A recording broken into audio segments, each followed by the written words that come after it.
AIIMS Delhi के डॉक्टरों ने बताया कि योग से मिर्गी के मरीजों को मिले हैं चौंकाने वाले फायदे। जी हाँ, देश के सबसे बड़े अस्पताल एम्स नई दिल्ली के डॉक्टरों ने मिर्गी से पीड़ित मरीजों के लिए एक शोध किया है, जिसमें डॉक्टर टीम ने मिर्गी से पीड़ित व्यक्तियों का इलाज अब योग के माध्यम से किया है।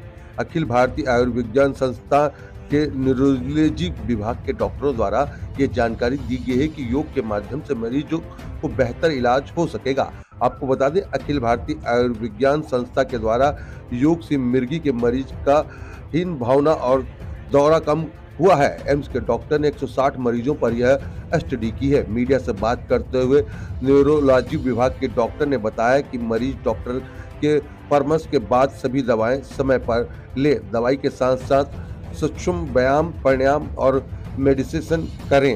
अखिल भारतीय आयुर्विज्ञान संस्था के द्वारा रिसर्च में यह भी पाया गया है कि योग से मिर्गी को कम किया जा रहा है। जी हाँ, आपको बता दें, योग से मिर्गी के दौरे के 7 गुना तक कम किया गया और यह एक बहुत ही चौंकाने वाले नतीजे हैं। योग करने से ब्रेन की कई बीमारियों में मरीजों को फायदा होता है भी दिखाई दे रहा है। साथ ही साथ मिर्गी के मरीजों को दवाओं के साथ साथ को भी अपना दिनचर्या में शामिल करना होगा, जिसके बाद दौरे पड़ने की संभावनाएं भी काफी हद तक घट जाएंगी। आपको बता दें, अखिल भारतीय आयुर्विज्ञान संस्था के द्वारा की गई स्टडी दुनिया में पहली स्टडी है जो कई मरीजों को योग और दूसरे मरीजों को योग जैसी लगने वाली ही समान एक्सरसाइज करवा कर फर्क को साबित किया गया। एम्स अस्पताल के द्वारा 160 मरीजों को स्टडी में शामिल किया गया है, जिसके बाद चौंकाने वाले खुलासे सामने आए।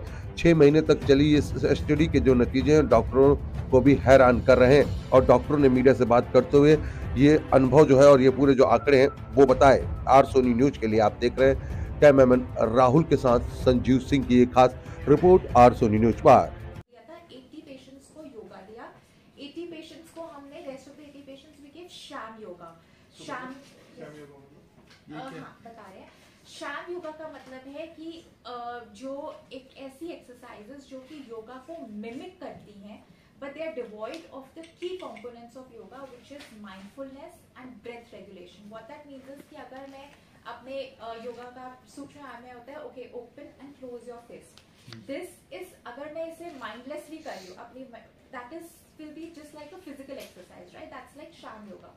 लेकिन अगर मैं कहती हूँ नहीं, मॉड्यूलेट योर ब्रेथ, कि मतलब सांस अंदर ले तो फिस्ट को खोले, सांस बाहर ले तो बंद करे, ठीक है, ध्यान दे, मतलब बी प्रेजेंट, बी माइंडफुल, तो that is then that becomes yoga. So what we did was sham yoga में हमने जो mindfulness, जो breath regulation है, उनको हटा के बोला कि नहीं आप ऐसे ही कर लो, ठीक है. So this basically mimics yoga, but it is devoid of the key components of yoga.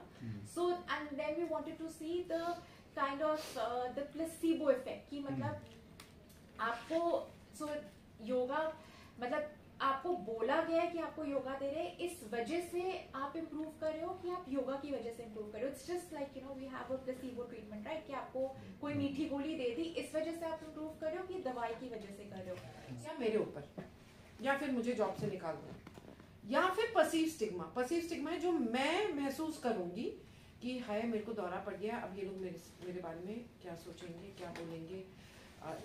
Self esteem कम होता है, सेल्फ एस्टीम कम होता है, कॉन्फिडेंस कम होता है, और जो ट्रीटमेंट सीकिंग बिहेवियर होता है. अगर मेरे को हेडेक है या फिर मुझे पार्किंसंस है, मैं डॉक्टर के पास जाऊंगी इलाज लेने, पर अगर ऐसी कोई बीमारी है जिससे मुझे लगता है दूसरे मेरे से घृणा करेंगे या मेरे को कुछ और नज़र से देखेंगे, तो शायद मैं डॉक्टर के पास भी ना जाऊँ. तो ट्रीटमेंट सीकिंग बिहेवियर मेरा ऑल्टर हो जाता है उससे, तो वो परसीव स्टिग्मा है. सो फेल्ट जो मैं फील करती हूँ या परसीव करती हूँ, तो 2 प्रकार की स्टिग्मा समझ में आ गई. अब enacted stigma is a community problem, because community समझ नहीं रही है इस बीमारी को. कम्युनिटी ये समझ नहीं रही है कि ये बीमारी अस्थमा जैसी है. अस्थमा, दमे का अटैक आता है, तो दमे का अटैक जब आता है, आप ऐसे उस मरीज को घर से तो नहीं निकाल देते हो. आपकी बहू को दमा है तो आप बहू को बेघर तो नहीं कर देते हो कि आप मैके जाओ वापस. या फिर आपको हेडेक आता है, हेडेक जब आता है आपका एम्प्लॉयर आपको नौकरी से तो नहीं निकाल देता. या फिर आपको डायबिटीज है या हार्ट की प्रॉब्लम है, तो आपको इतना स्टिग्मा नहीं फेस करना पड़ता है. कोई आपको नौकरी से नहीं निकाल रहा होता, कोई आपका मजाक नहीं उड़ा रहा होता है. पर जब आपको एपिलेप्सी है या मिर्गी है, अभी भी हमारे देश में इसके बारे में जागरूकता नहीं है कि ये ऐसी बीमारी नहीं है जिसकी वजह से आप उस इंसान को अपने आप से या अपनी फैमिली से या अपनी कम्युनिटी से अलग करें।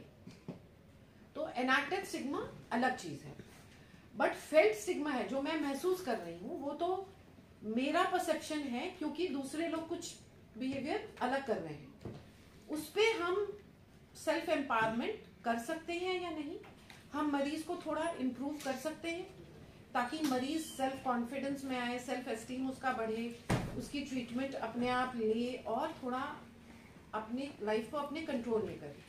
तो स्टिग्मा इंटरवेंशन में आज तक कोई ही रिसर्च नहीं हुआ है दुनिया भर में कि ये जो स्टिग्मा है इसको कम कैसे किया जाए। हाँ, थोड़ी बहुत स्टडीज हैं जिसमें बोला गया है कि अगर आप स्टिग्मा के बारे में डिस्कस करेंगे या फिर आप नॉलेज बढ़ाएंगे बीमारी के बारे में तो स्टिग्मा कम होगी। तो एक दो स्टडीज ने पाया है कि अगर आप एपिलेप्सी की नॉलेज बढ़ाएंगे तो स्टिग्मा थोड़ी कम होगी, but that is not conclusive. पहली बार हमने ये स्टडी की है क्योंकि हमारे पास ये इनएक्सपेंसिव टेक्निक है योगा की। तो ये स्टडी का मकसद ही ये था कि हम ये स्टिग्मा को हम देखें कि ये कम होती है कि नहीं। अच्छी बात इस स्टडी की ये है कि ये एक रैंडमाइज स्टडी थी, मतलब अगर 160 लोग थे तो आधों को योगा मिला, आधों को योगा नहीं मिला, दोनों को दवाई मिली है, बिना दवाई की स्टडी नहीं है, दवाई तो चलेगी, और साइको एजुकेशन जो नॉलेज होती है वो भी मिली, बट योगा एक ग्रुप को मिला, एक ग्रुप को शैम योगा मिला। तो उससे हमने क्या क्या पाया डॉक्टर किरणदीप बताएंगे। हाँ, इधर ही आ जाओ। जो मिर्गी के मरीज हैं हमारे देश में, उनको तो दवाई लेनी ही है, पर दवाई के साथ साथ कुछ ऐसे चीज़ें होती हैं जो मिर्गी के मरीज़ों में अनएड्रेस्ड हैं या अनमेट नीड है। इसमें से मुख्य जो है वो है स्टिग्मा। अब स्टिग्मा ऐसी चीज़ है जो मनुष्य को दूसरों से अलग महसूस कराता है या दूसरे लोग मरीज़ से अलग तरह का व्यवहार करते हैं। दो प्रकार की स्टिग्मा है, एक है फेल्ट स्टिग्मा जो परसीव स्टिग्मा होती है, जो मरीज़ अपने आप खुद उसको लगता है कि मैं दूसरों से अलग हूँ और दूसरे लोग मेरा मजाक उड़ा रहे हैं या मुझे गलत नज़रों से देख रहे हैं। और एक होती है एनैक्टेड स्टिग्मा। एनैक्टेड स्टिग्मा वो होती है जिसमें दूसरे लोग जो हैं मरीज़ का मजाक उड़ाते हैं या फिर उसको नौकरी से निकाल देते हैं क्योंकि उसको वो बीमारी है। ये किसी भी बीमारी में इतना स्टिग्मा नहीं है जितना कि एपिलेप्सी में है, और ये बहुत गलत चीज़ है क्योंकि इसकी वजह से जो प्रोडक्टिव मेंबर्स हैं, एपिलेप्सी यंग लोगों में होती है, उनकी नौकरी छूट जाती है या फिर लड़कियों को शादी से अपने घर भेज दिया जाता है क्योंकि कम्युनिटी को पता नहीं है कि एपिलेप्सी भी जैसे दमे की बीमारी है या फिर डायबिटीज़ की बीमारी है या फिर हार्ट की बीमारी है या फिर सर दर्द है, वैसी ही है। स्टिग्मा के लिए या स्टिग्मा को कम करने के लिए आज तक कोई भी शोध नहीं हुआ है। डॉक्टर किरणदीप ने हमारे अस्पताल में पीएचडी की है सिर्फ इसी चीज़ पे, क्योंकि हमने देखा क्लिनिक में एज ए क्लिनिशियन जो एपिलेप्सी मैनेज करते हैं कि हम दवाई तो लिख रहे हैं पर उसका मरीज़ पे खुशहाली पे और मरीज़ के सेल्फ कॉन्फिडेंस पे असर नहीं पड़ रहा है। इसीलिए शोध करना बहुत ज़रूरी हुआ जो डॉक्टर किरणदीप ने अपनी पीएचडी में किया। तो आप समझ लीजिए ये इतना इम्पॉर्टेंट टॉपिक है जिसके लिए एक स्टूडेंट को, साइंस के स्टूडेंट को पीएचडी करनी पड़ी। उसमें हमने ये जो है योग का इंटरवेंशन किया है और उसके फ़ायदे भी हुए हैं। इसके बारे में डॉक्टर किरणदीप आगे बताएंगे। आइए प्लीज। कितने दिन तक की गई है और कौन से योग का मेथड अपनाया गया था? This is a randomise control trial. Medicine में हाईएस्ट लेवल ऑफ एविडेंस जो दिया जाता है, जो माना जाता है, वो रैंडमाइज कंट्रोल ट्रायल का माना जाता है। एंड उसमें भी इट वाज अ ब्लाइंडेड, यानी कि ना पेशेंट्स को पता था कि उन्हें मतलब कंट्रोल ग्रुप में है या फिर योगा ग्रुप में है, और ना हमको पता था। हमने बाद में जैसे कि समझाया कि बाद में सारे कोड्स खुलते हैं फिर असेसमेंट होता है। So this was a blinded randomise control trial. 160 patients, 160 patients थे। 80 जो थे वो कंट्रोल ग्रुप में थे, 80 जो थे उनको योगा दिया गया था।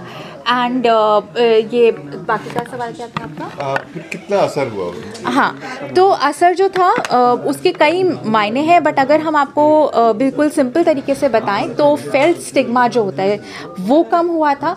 जो दौरों की फ्रीक्वेंसी होती है, सीजर फ्रीक्वेंसी पर मंथ, वो काफ़ी कम हुई थी। इन द सेंस पेशेंट्स जिनको योगा दिया गया था, they were 7 times more likely to be seizure free as compare to patients in the control group. Anxiety के सिम्टम्स कम हुए थे and overall quality of life जो होती है वो इम्प्रूव हुई थी। कोग्निशन पे फ़र्क पड़ा था, लोगों का कोग्निशन इम्प्रूव हुआ था and quality of life and overall wellbeing पे काफ़ी सकारात्मक। कितने दिन तक योगा हुआ था और क्या क्या योग में कराया गया था, प्राणायाम और ये सब? योगा का जो हमने जो इंटरवेंशन दिया था वो 3 महीने का था, लेकिन स्टडी का जो हमने असेसमेंट किया तो 6 महीने के बाद, तो लगभग आप समझ लीजिए कि 6 महीने तक स्टडी चली थी। और जो टाइप्स ऑफ योगा जो हमने कराए थे बहुत ही फिजिकली इंटेंसिव बिल्कुल नहीं थे, वेरी लाइट रिलैक्सिंग जो योगा होता है, तो उसमें हमने सूक्ष्म व्यायाम दिया था, प्राणायाम जो ब्रीदिंग टेक्निक्स होती हैं, and 50% of the intervention was devoted to meditation. Sorry, medicine के साथ? हाँ जी, मेडिसिन के साथ, बिल्कुल। मेडिसिन सारे पेशेंट्स को दी गई थी, मेडिसिन कभी बंद नहीं की गई थी।